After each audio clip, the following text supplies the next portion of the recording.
न गोलियों की बौछार से, न तलवार की ढाल से, न गोलियों की बौछार से, न तलवार की धार से हमारा नेता बैरिस्टर असदुद्दीन ओवैसी साहब अगर डरता है तो सिर्फ और सिर्फ उस परवरदिगार से। अरे पत्थर फेंकने वालों,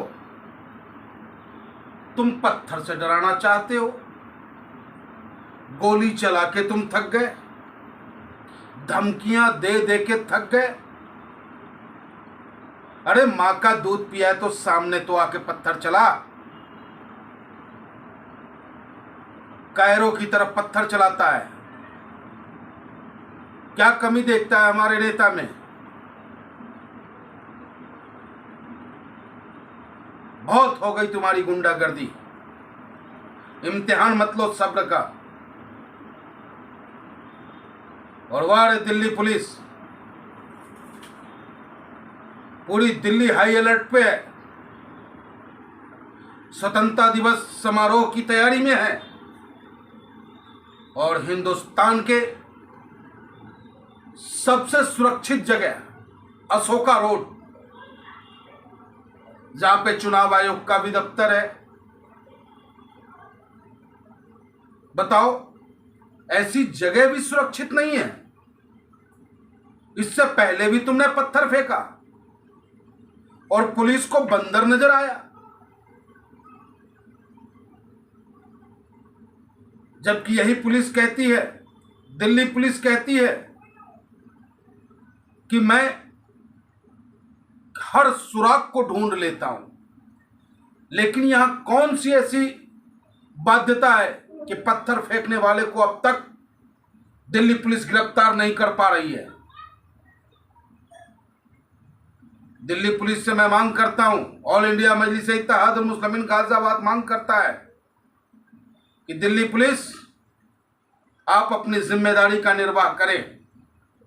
क्या यह वही दिल्ली पुलिस है ना जब अमित शाह जी के रिश्तेदार का पॉकेटमारी हुआ, पूरी दिल्ली हाई अलर्ट पे आ गई, पूरी दिल्ली, और घंटों में वो पॉकेटमार पकड़ा जाता है, पर्स बरामद होता है। और उसी दिल्ली में रोजाना हजारों लोगों का पॉकेट मारा जाता है और उसके बावजूद वो पॉकेटमार गिरफ्तार नहीं होता और वो बेचारे होते हुए सिर्फ अपना रिपोर्ट लिखवाने तक ही सीमित रह जाते हैं। तो आप हमारे नेता को हल्के में ना ले, सिर्फ रिपोर्ट लिखकर इतिश्री न करें, हमारे सब्र की बांध को न तोड़ने का प्रयास करें। आप क्या भीड़ दिखाने से आप मानेंगे? इसलिए आपसे अनुरोध है, दिल्ली पुलिस हिंदुस्तान का दिल है, दिल्ली पुलिस पे नाज है हमें। लेकिन जब दिल्ली पुलिस किसी के कहने पे जब चलेगा और पत्थरबाजों का पता नहीं चलेगा तो पीड़ा होती है।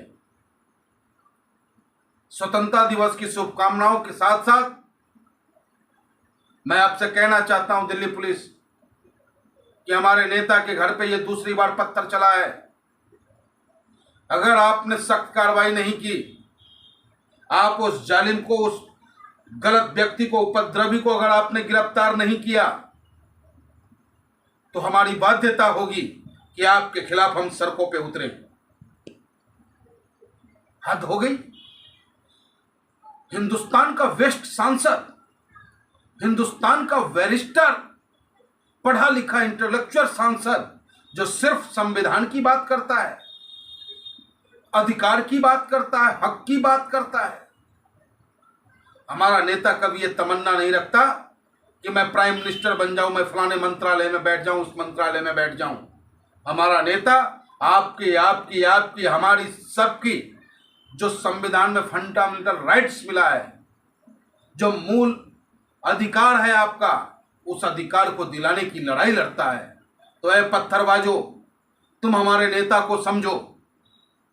हमारा नेता तुम्हारे लिए भी बुरा नहीं चाहता।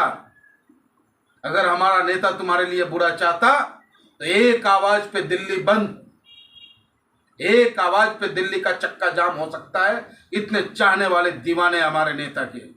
लेकिन अब भी उनके बर्दाश्त की सीमा को देखो, क्योंकि वो नहीं चाहते, चाहे वो कोई भी हो, हिंदू हो, मुसलमान हो, सिख हो, ईसाई हो, कोई भी व्यक्ति हो, किसी को भी वो प्रताड़ित नहीं करना चाहते, किसी को दुखी नहीं देखना चाहते।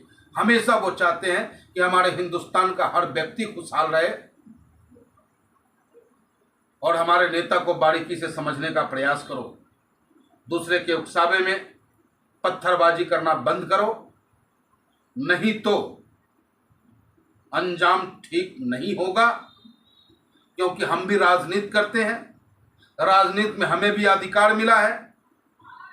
अपने सुरक्षा के लिए हम सरकार और शासन प्रशासन से मजबूती के साथ संघर्ष कर सकते हैं।